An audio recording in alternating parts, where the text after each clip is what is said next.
So the New York Jets got their first win of the season by defeating the Tennessee Titans 27-24 in overtime. The Titans had a chance to tie the game at the end of overtime, but Randy Bullock missed the field goal, which is something the Titans fans everywhere are all too familiar with at this point. He missed the field goal with just seconds left in overtime that would have given them the tie. And just Titans fans, I'm sorry. You're cursed.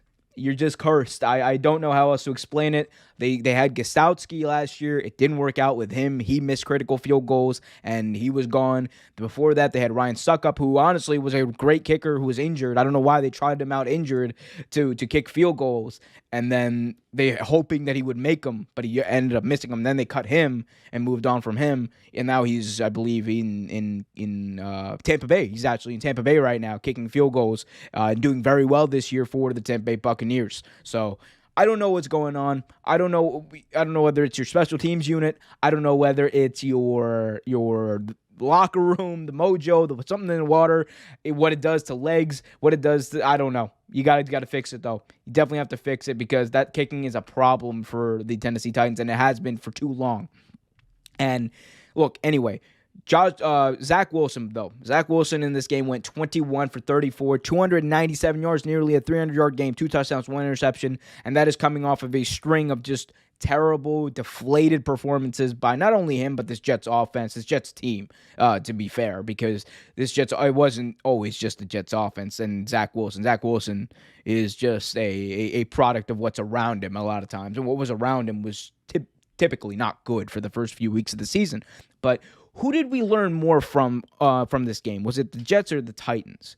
And you could make the argument, and I could see it, right? I could definitely see the argument that we probably learned more about the Jets in this game because of how bad they were. You know, a lot of people already thought the Titans were going to be inconsistent. A lot of people already thought without A.J. Brown, without Julio Jones and that receiving threat, they were going to struggle a little bit in this game. But losing to the Jets, I think, is pretty damning. And I think one thing we learned about the Tennessee Titans in this game is that not only do they have trouble, consistently relying on their pass game, but that defense is a problem. That defense is definitely a problem. I talked about how the kicking game, the special teams unit can be a problem.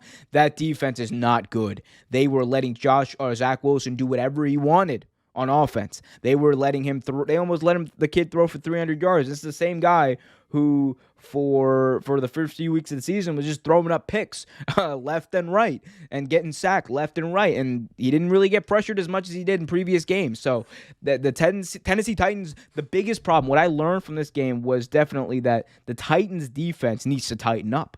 Because if they do not, this is not a team that's going to be a contender for a Super Bowl. This is not a team that's going to beat some of the classes of this AFC. They're not going to be able to beat the Ravens. They're not going to be able to beat the Chiefs. They're not going to be able to beat the Chargers or any of those teams. This is a team that looks like it's going to completely rely on its offense for the rest of the year. And I know they have some key injuries on defense. Maybe they'll get healthy, but maybe they won't. And I don't see it. I don't see some of these injuries, even if they come back. I don't know if they're going to be able to mesh well at the end of the day. I think, and as long as some of these players are injured, it's going to remain a problem. And it takes some teams weeks to figure these things out. Granted, we have a longer season now, but I don't know. I think the Titans need to find a way to adapt to this situation, because the truth is the best teams in the NFL always find a way to adapt.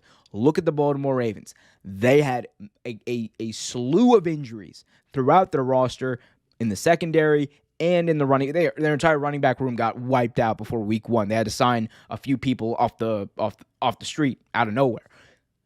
They had to make it work. Next man up worked for them. And if you are also a great team who wants to compete for a Super Bowl, it has to work for you.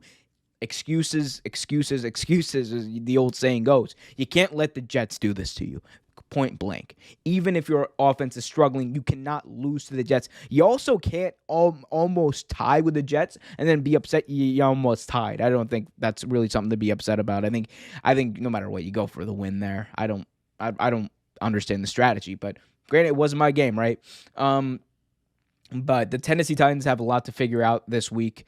They they are not off to a good start this season either. I think if you're a Titans fan, Derrick Henry, he's always going to do well. He's King Henry. He might rush for 2,000 yards again. Who knows? But Ryan Tannehill is just not the elite quarterback that they're paying him to be, and that's fine. A lot of times he doesn't have to be. The issue is it's very similar to what's going on in the Pittsburgh Steelers offense, because the issue with Tannehill on this team is that the longer the longer that this defense isn't figured out, the longer that his receivers Julio Jones and AJ Brown are out, or he gets less reps with them, and he can't rely on them.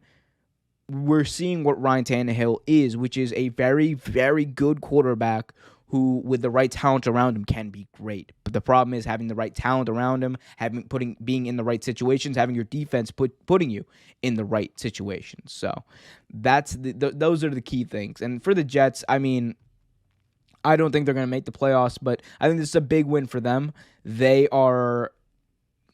is a big win for their future, because either they're going to take this, rally behind this, build from this, and maybe rattle off 4 wins over the next whatever we have left, like 16 weeks or whatever. 16, it's like 14, whatever. Or they're not, and they're just going to be what they were to begin the season. And that's, I think, closer to what they are. I think this Tennessee game was more or less an anomaly. That doesn't mean that Zach Wilson is a bust. I don't believe he's a bust. I don't want him to be a bust, rather. I think, though, that the New York Jets could have put him in a better situation overall this season to succeed. Thanks for watching this video from Real Take Sports Talk. Remember to like, share, subscribe, hit that notification bell so you get notified whenever a new video is released. Also, remember to check out our live show every single Thursday at 8 p.m. right here on the YouTube channel. And remember, keep it real.